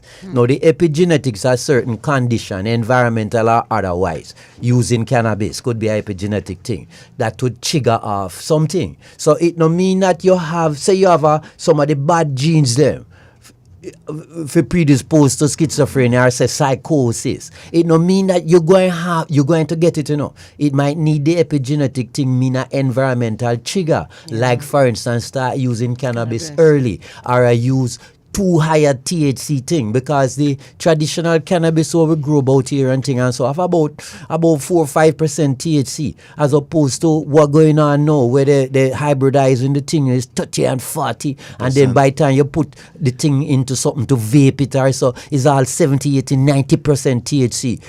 Nobody on the earth before us ever have a brain exposed to nothing like that. So we don't know, you understand? So all the people who like to say, I have a jersey though, because one of my sisters, in fact, there's an I have been getting down a south little later. I go in there after this. I might see them down there, right? And the t-shirt say, stay calm. It's just a plant. It kind of misleading. Me understand that, but the average person out there will believe, say, boy, this is a natural substance, it's a plant, and know that we all say medicinal use and thing. But it's medicine, so it must be good. So everybody want to jump on the bandwagon. This thing is not for everybody. And in fact, I have been saying this from day one. It's over 10 years now, God. We have been here trying to decriminalize the thing and educate people about cannabis and thing and so. And nobody ever hear me encouraging anybody to smoke anything. Smoking nothing is good, right? And if you want it for medicine, the worst way to deliver it to smoke it, because you dry the thing and burn the thing, you destroy 90-95% of the medicine of the thing. So people have to stop smoking. And then next thing what we have to say, young people shouldn't use it. We were using around 25 as a cutoff. We say, boy, development of the brain. We don't want to get in that too much because we're going to lose too much people. Grey matter and white matter and blah, blah, blah. But particularly the white matter, which is the axons of the neurons, they have something around it near myelin sheet where it look white. The cannabis, the THC definitely inhibit the development of them things. Up, if you start using thing heavy and frequently before about age 25. So this is not like drinking water. It's not for everybody. And I was looking at a study this morning where they're looking at identical twins. So identical twins share 100% of their genes. And if one of that identical twin get a psychotic reaction, not even psychosis, diagnosed with schizophrenia, the other one risk is only 50%. It's not 100%. So even though you have the identical genetic predisposition, one get it and the next one only about 50%. And we don't have no way of knowing who will react in a certain way. So even the thing about knowing your family history of schizophrenia, and then if you have a family history, then stay away from it, is not really accurate. The genes for these things are far more common than we used to believe, but the epigenetics important to determine, sort of things. So my message here today would be, young people should not be taking cannabis in no form, but particularly smoking it, okay? Because we can't know who might have, that might be the trigger for light up your genes where you're born with, for cause a bad thing. And schizophrenia is not no joke thing, right? It's not no joke thing, and we don't have no good way of getting rid of it. I'm glad you raised the issue of the young people, because I was going to ask the professor, this is a particularly difficult group of people to reach with this message about the risk that is involved, because they are naturally risk-taking individuals. So, and I know there this are is a number of them already before the age of 25 using marijuana. Correct. So how do we prevent this group of people from doing exactly what the doc said and not using it? Well, we need a program like this much more often. Well, that's one way. And we had our programs in the schools, and because I think remember, there is, much like alcohol, there is a positive cultural sway towards using it. Yes. Whether it's rebellion, whether it's Rastafarianism, whether it's reggae music, all those things that people kind of identify where they're just having a good time. So that cultural sway is strong, and we have to counter that with the information that would allow them to recognize that it's not so much the thing, because we have similar problems with alcohol, as you all well know. And it's not so much the thing itself, but it's when you use it, it's how you use it, it's why you use it, and it's managing that in a way that is responsible. And as you say, for young people, that might not always be easy, but we have to work with them to help them to get to that point. Before we go to the big short man, let me just say one more thing before we go to. Me just want to just follow up on this. One little quick thing. Sorry if I take over the program. I was looking at some data out of Scandinavia. And it's big studies, maybe thousands and thousands of people where they follow over a good period of time. And you know, if you ever had cannabis-induced psychosis and stop, roughly 50% of those people within the next 10 years will be diagnosed with schizophrenia. You're familiar with it? Yes, yeah. So if you had a psychotic attack, where it trigger it off and you have this, but psychosis, I tell you, is not a disease, it's a symptom. And it probably, if you stop using the thing, it go away and never have a problem again. But you continue to use, within 6 to 10 years, you're going to be diagnosed with full-blown schizophrenia. And we don't have no way present the knowledge of 2023, or we are going to reverse that. Shortman, put back up image A, B, C, and D so that people can see it again before we go to this break, and then right after D, go to the break. You're listening to Dependency. Thank you very much. Those of you who want to see these images and what your child could have in their school bag, if you will recognize it, if you see it. As I said, I am always blown away to see the succession planning of these individuals who want to get our children addicted. And you open your child bag and you see Skittle, you don't have a problem. Okay, yeah, Skittle, you're going in school with that, normal. And share that around. And this is what they look like. Snickers, M&M, Cheetos. Look at it. These are in Trinidad or outside? They have, well, it's some research that we've been doing, and they have them. Of course, it starts outside. Yeah, that's where it starts from, and it could reach here. So we just doing prevention here now by what we have to do is encourage the population to eat properly. All them only for sugary and candy thing and so. I mean, my grandpitney and them thing not passing them out. You understand what I mean? Eat fruits, eat carrot, eat vegetables, right? Plant-based thing, whole plant-based thing. Correct. And we don't want none of that. Yeah. Morning, Patsy. No, the guy who introduced us to the drugs, he died. The soldier you're talking about, he passed away under the house of the people he was selling for, ironically. So he's dead now. He's dead.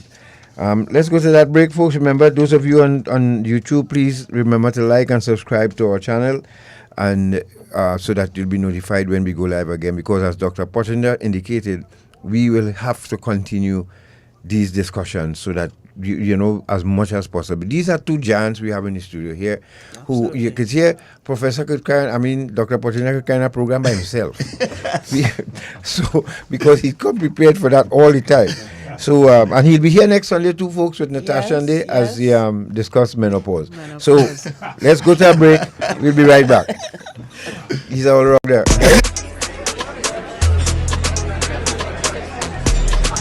50 by 20, 50 by 25.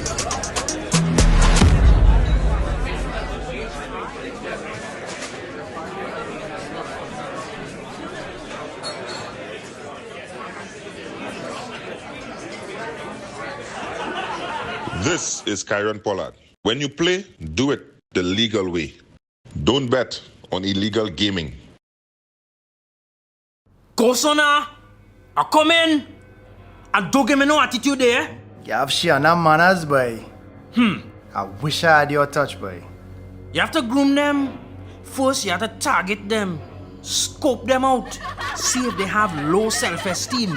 Family problems, Then you move in and gain the trust. I like your glasses. After that, you feel a need. Some of them like nice things like fancy phones, hairdos, clothes, food. You have ones who only looking for somebody to care and listen to the problems. You feel me? What's important though, you have to isolate them from the people. Let them believe it's all about you and them. I care about you. Then you get through. Nice. Look one right here. Try thing now.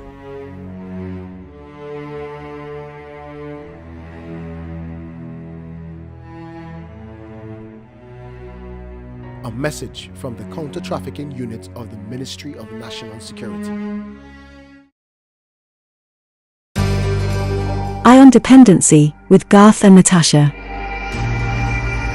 Reality radio, at its best, where every life is a biography. Sundays at 10 a.m. and exclusively on I-95.5 FM. And streamed live on the Eye on Dependency Facebook page and YouTube channel.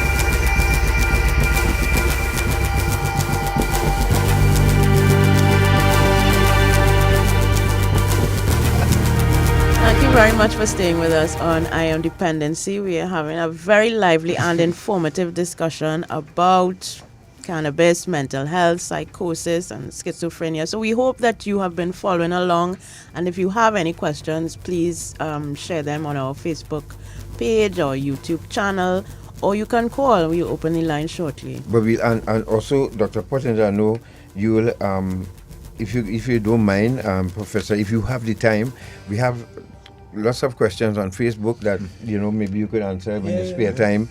With people asking questions and we thank you very much, because Professor Pearl was saying, kindly note that it is extremely difficult to get the ambulance and or police to come to assist in getting patients to the hospital. It feels like they do not want to come to help. Professor, I've heard the complaint from some people that our police officers should be a little more trained to deal with mental illness. Should they be dealing with this at all? Or should they be dealing with it again, it's a complex issue. In the past, when they had the community, the really better resource community police initiative, they were trained. There was a formal training program that they participated in that allowed them to be better aware of some of the things we've been talking about, to understand how to deal with someone who might be psychotic or who might be violent because of the psychosis. Because remember, their training is to subdue aggression, and they know one way to do that. And when they go to these situations, sometimes things can get out of control, and then their reflex reaction is to use force. And as we've seen, sometimes that force is lethal, and people have lost their lives. Mm-hmm. So I think this is one of the reasons now that some officers are reluctant to engage that whole scenario, because they feel underprepared, and because it's an unpredictable situation, they don't want to expose themselves to that. And even some ambulance personnel are like that. Because there have been incidents where people who were psychotic have damaged things in an ambulance, so it's as I said, it requires training and requires resources. Unfortunately, even for physical illness, ambulances are not always easy to get or to respond in an expeditious manner. So I think it is a resource question as well as a training question. Well, to add to that, I mean, our mental health infrastructure prepared to fill those gaps as well, because in as much as we don't necessarily want police to respond to those kinds of situations, we should have mental health responders, first responders as well to treat for those things. Well, there have been, before I'll answer that in a roundabout way, in some jurisdictions internationally in Europe and some states in the US, what they've done is to assign mental health professionals to police stations so that when these calls come, they can call out a mental health professional to go with them, to accompany them, so that the situation can be managed both clinically as well as in terms of whatever force might be required to subdue or to contain the situation. Unfortunately, we don't have that kind of human resource in the country or indeed the region to facilitate that kind of response. And then the responders who are tasked with that, they cover a pretty wide area, and it's almost impossible for them to be available for every call. So we're working at improving that resource, but of course in we're told time when finances are premium, the ability to hire more people and to pay them on call allowances and all those things become problematic. Yes, and coming out of a pandemic too, resources as well will be as well. No, Doc. Again, before we take any calls at all, I want you to speak to parents. There are parents who we realize when I speak with children, these children have to go back to an environment where a father will walk through the house smoking a spliff and feel it's okay. A father will sit around a table while a child is having dinner or doing their homework and smoke a spliff or cigarette, and not understanding it's affecting their child. And then some of their children are finding the marijuana and using it without their parents knowing. And when you talk about the brain, just not talk about the children who do it SEA and what the kind of trauma that some of them would experience even when they start using drugs at an early age. Could you explain to parents out there again, please, who like to give their children alcohol or who smoke or have drugs available to their children, what to do about this situation, please? Well, as Dr. Pottinger said, I think smoking on the whole is bad at any age. But of anything. But I mean, especially exposing young children, and then we have this idea that if they tense or if they preparing for SCA, give them a little something to calm them down. Yeah.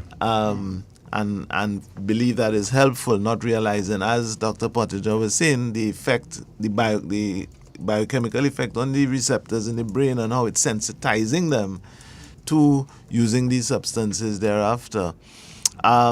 So I think the parental influence, parental supervision, parental understanding is critical, and to recognize that drug use is occurring at earlier and earlier ages in primary schools now, as early as that. So parents have to be aware of that and be willing to take the responsibility for their own behavior in those terms, to not expose their children to these drugs. Yeah, because you see, again, Doc, I want you to elaborate on that too, please, because some parents tend to think, but you Jamaican, man, you Rastafari, you telling man to pull a little collier, man. What going on? What going on? Boy, let me show you something. It's plenty Jamaicans. Me know, who never smoke a spliff. Right. And them born in it, grow around people, this, that, ray. They might get a little second hand thing and them they are dancer or something. Okay? So there is no requirement in any religious belief, as far as I know, where telling you that you have to smoke. Right. And definitely, most people don't know what Rasta mean. Them see a man with locks on him head and that what it mean. Okay? We need a whole thing for talk about what that mean. Okay? However, I not encouraging anybody to smoke anything, including cannabis. I am interested in it to be decriminalized to stop destroying the youth them life. Right. Getting police record, can't get job, this, that, right? Okay.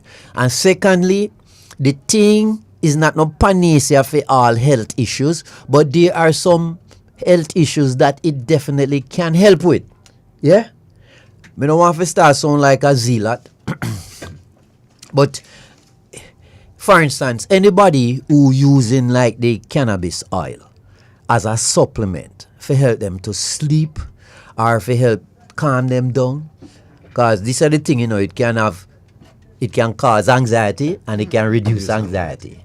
It can cause panic attack, it can reduce panic attack. It can cause paranoia, it can reduce paranoia. It depends on what plant you're using and your dosage and your background mood and the environment. Is a complex something, it's not a simple thing, it's not mathematics, 1 and 1 all is equal to 2, right? So what I'm trying to say, my main interest in the plant is that there are certain medical issues where it can help with, but people need to know how to use the thing and our situation and thing. Me not interested in getting high from nothing, right? My high is having knowledge, having good friendship and thing. And so, every time I see Hutch, me sure me get a little dopamine release. You understand? Because me respect the man from a long time. I know him. Almost every time I see him, a certain memory get triggered. Right? My use of cannabis, one of the next thing, cannabis, THC, can affect your memory. Right? Because the receptors, CB1 receptors high in a part of the brain where process memory. And just as what Mesa tell you, said the THC can lock onto the thing them and shut down your real endocannabinoid system. It can block some of the other neurotransmitters or upregulate others. So it can have a whole heap of effect. So one of the main things is that anybody who using it plenty, it will affect your short-term memory. And in fact, if you're using it prolonged, it might even start affect long-term memory. It look like me not reach to the point there yet, because as me say, every time I say Hutch, remember it was 1996 in West London. We come London to do a course in preparation for my final exams to get the MRCOG. You know what I mean? And Hutch come wrote me in on a Friday evening, and then we went West London. And West London nights, so that triggers some real good memory. Yeah. So every time you see that memory that trigger, and it's a pleasant memory, so some dopamine release, but in a small control way. Yes. If me I get a big set of high, me I smoke crack cocaine, and it release the dopamine 1,000 times higher than what my brain really want. Yeah. What the brain going to do is say, no. The border is breached, we need to plug the gap. And it going down regulate the receptor. Thank you. So, we then need more and more. I try to get the same thing. And it's serious thing. So, let me just touch on a little thing before we finish, right?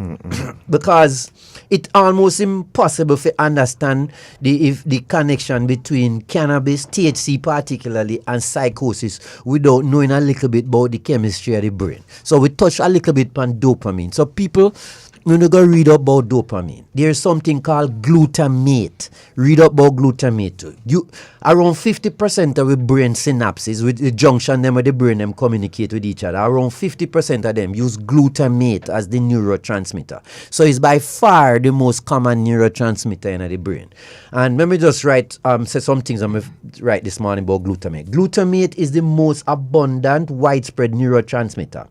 And it is like a gas pedal that makes neurons more excitable. The parts of the brain that generate perception, meaning, we awareness and all them things, and so, uses a lot of glutamate. It is also very important in the parts of the brain which are important for memory. Drugs that interfere, most of the time, decrease your glutamate signaling, are always associated with psychosis. You might hear about a drug called ketamine, and even things like PCP, Angel dust, them things, they shut down your glutamate, and by decreasing your glutamate, psychosis. Worse than even THC, okay? But THC also, by stimulating the CB1 receptor, reduce the glutamate. So just like how the ketamine and PCP and them things can cause psychosis by blocking or reducing glutamate, THC do the same thing, probably to a little lesser extent, right? So it's an antagonist of glutamate. And once you decrease glutamate, you increase the risk of psychosis. That all right, sir? Right. All right. The other one we want to talk about is GABA. It means GABA amino butyric acid. That is a neurotransmitter, which is the second most important one. Around 30 to 40% of the synapse is synapse or synapse? Synapse. Around 30 to 40% of the synapses use GABA as the neurotransmitter. Right. So it is the number 2 neurotransmitter. GABA is like the brakes. So I tell you the next one, speed up things. A pedal. GABA is like the brake. So it's like a polar opposite to glutamate. Right. And there's a heavy concentration of GABA receptors and thing in a part of the brain called the amygdala. All right. And if we inhibiting the GABA, it's like you're taking your foot off of the brakes then, and it revs up the amygdala, and as we said, the amygdala associated with increasing the risk for anxiety and panic attacks, paranoia too. Correct. Yeah, all of them things. You know the bad problem is THC decrease GABA. So THC, in summary, might be increasing the risk of psychosis, and if used chronically and long-term, increase your risk significantly of schizophrenia. Remember earlier clock, we say around 10% of people will get a psychotic event over their life. Yes. Out of that 10%, roughly around 1% of all people will eventually be diagnosed with schizophrenia, roughly. Okay? So, so as rare as we think. Yeah. So the things them that could trigger off and the triggers, certain things where if we know it's trigger, we should avoid them. Me no want no ketamine. Me no want no angel dust. Yeah? All right. This in summary now, THC cause an increased release of dopamine, and that increased release of dopamine associated with increased risk of psychosis. THC cause a decrease of glutamate, and the decrease of glutamate is associated with an increased risk of psychosis. And THC decrease GABA, and decreasing the GABA cause an increased risk of anxiety and paranoia and all them other type of things. So for the people who saying this is not a drug, it's a natural thing, it's just a plant, it's far from being accurate. As I point out sometime before, and plenty of people vex about it. This plant is very complex, and it have about 400 to 500 chemicals, which are drugs, most of which we don't know nothing about. So we don't want to be abusing the thing willy-nilly, and particularly the young brain more susceptible to it. Old people like myself, kind of, you know me, kind of a little bit more resistant. But even with old people, it can cause problem because it have so many things in it that we don't know how it go cross react with other medication what we taking for with blood pressure and with heart and with diabetes. So you might have adverse reaction that take place in the whole soup there, right? So we're not saying me use it because me need it for sleep. And, without it, me not sleep good. And then me tend to have, like, bad dreams from long time, from my teenage years. It's almost like me have post-traumatic stress disorder. Because me grow up rough and tough in a really tough part of Kingston. So you find me always have recurrent dreams from them time. It's pure war and fight, and me a lick shot, and me a get shot in my head, and all kind of things like that. And it's disturbing, yeah? So you must say, when you wake up, you realize it wasn't reality. But the amount of stress you're under, even when you're sleeping, me sure that when them things are going, me release cortisol, and me release adrenaline and all kind of thing where me when me get up, me tired. Yes. I'm probably even sweating. The oil abolish them dreams, at least with me. So when me take it, me not get them kind of dream. So is there a risk of you becoming dependent on it? No? Yes, there is always a risk of becoming dependent because, as I said to you, you have different dependence. You have physical and psychological. Yes. But any drug you're taking, once you're taking it consistently, eventually the body go and down regulate the receptors. So the same dose now have the same effect. So you want to go down the rabbit hole and increasing the dose, right? But that people who using oil, probably even from me, for help them to sleep particularly, please try to avoid going down that rabbit hole or wanting to increase the dose and increase the dose and increase the dose. Because every time you increase the dose, you're going to down regulate the receptor more and you need more and more and more. So it is good. Like for instance, recently, me realized that my 1 mil a night now give me the same effect. But I reduce, I holding back the risk. I want going to 1.5 or 2 or things. So what you could do in a situation like that, just no matter if you use it for a couple time, and get me nightmare and not as comfortable sleep, right? So the brain have change all the time, fast, it's dynamic. So before you know it, you stop for a couple days, your receptor sensitivity come back, and my 1 mil just as good again. All right, sir? Doc, you need a weekly radio program. You need a weekly radio program. But, short man, let's go to image E, F, and G. Folks, let's show you again how delicious these things look and what they're using to attract our children. Before we take your calls, either you can answer this question for another texter who asked how if second-hand marijuana smoke can affect a child sitting in they were responding to me saying there are children who doing their homework and their father would light a spliff right in the living room. And they want to know how that second-hand smoke can affect their child. Can it? Yeah. But short answer is yes. Okay. Just like second-hand smoke. So, I just want you to understand that, But Doc, from the response of our audience, viewing and listening, I think you all once again have really, really triggered food for thought here this morning. And we always will have to call on you all.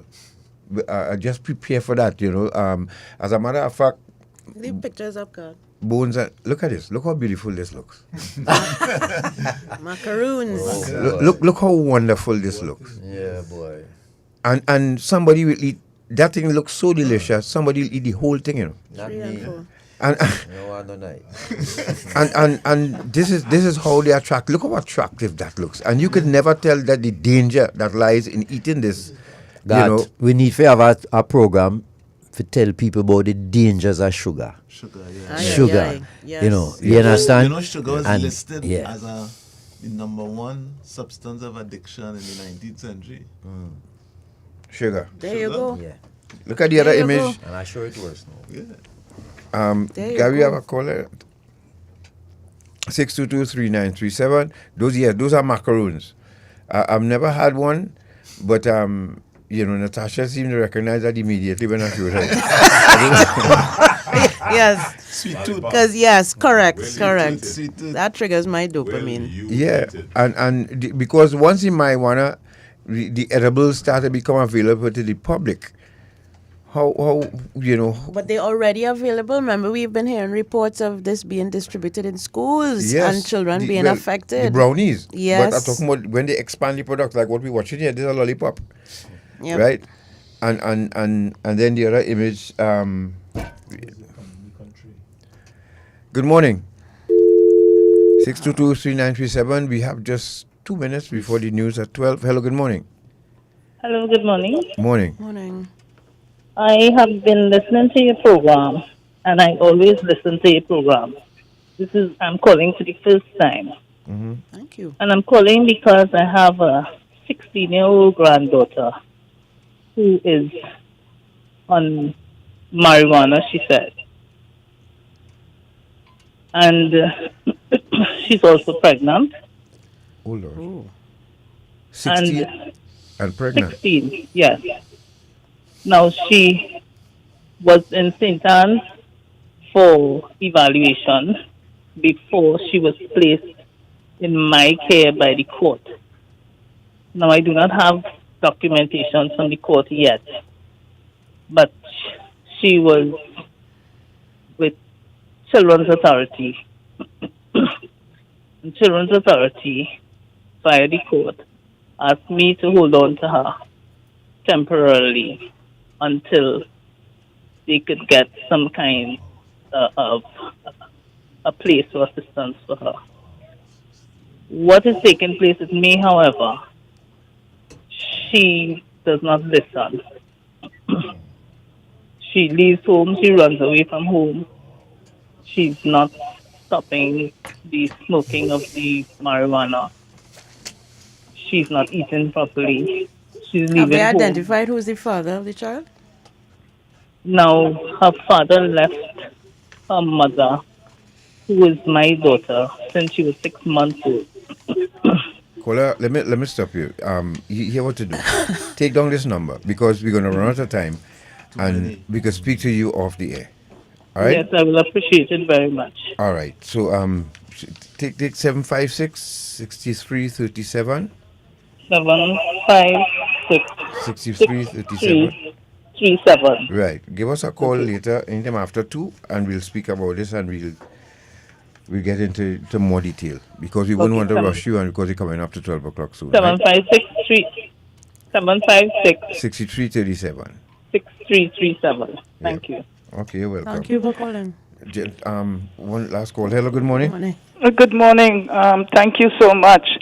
You all are in competent hands there with the doctors and the mental people and so on. But little things I would like to add.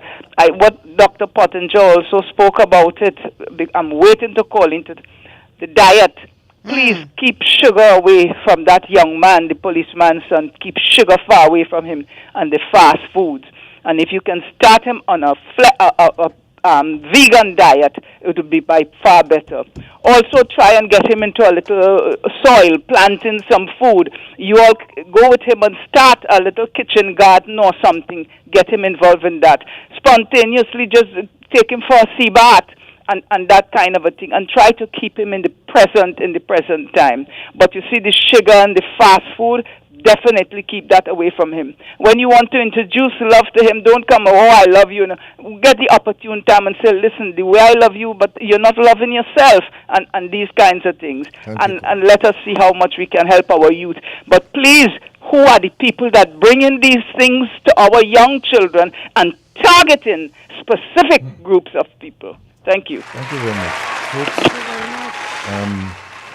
Your closing comment.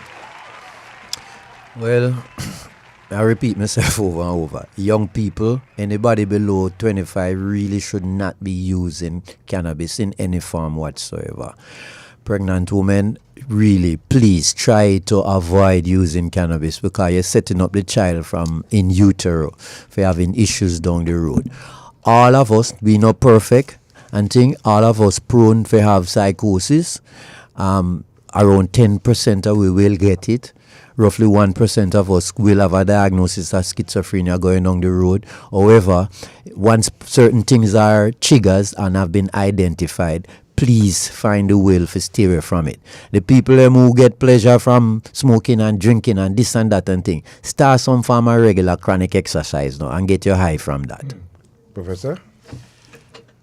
Your mind is the most valuable thing you have, so you have to protect it. You have to take care of it. You have to nurture it, and you can't voluntarily go and damage it. So every time you think about doing something, think about the effect it's going to have on your mind. Good. Rasha? Yes, thank you again, sirs. Good sirs. We always enjoy having you on Iron Dependency. I think our audience always learns a lot, and we do as well. Stay tuned. Dr. Pottinger will be back next week, as Garth mentioned. We're discussing menopause, another serious concern for those of us of that age, and you will learn a lot on that journey as well. And not just women, but men too. Professor and Dr. Pottinger, we want to issue you all a challenge. If you two good friends could sit and put together a program, we come here Sunday and you two run the show. We just introduce it. We want 2 more hours. Okay, so and then in 2 parts. We start from 8 o'clock in the morning.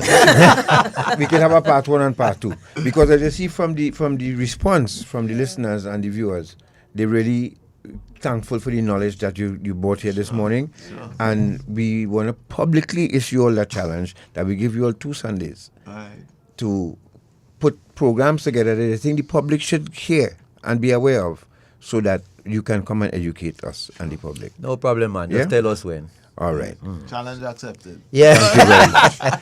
Because you all will know what we need to know. Yes. God bless you all, folks. Take care. Thank you so much for joining us and your wonderful comments and support. Remember, those of you on YouTube, please remember to like and subscribe to the channel.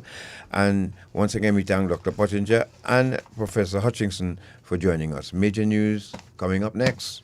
Have a good week. Good afternoon. We're going in a very high ganja environment here right now. This is I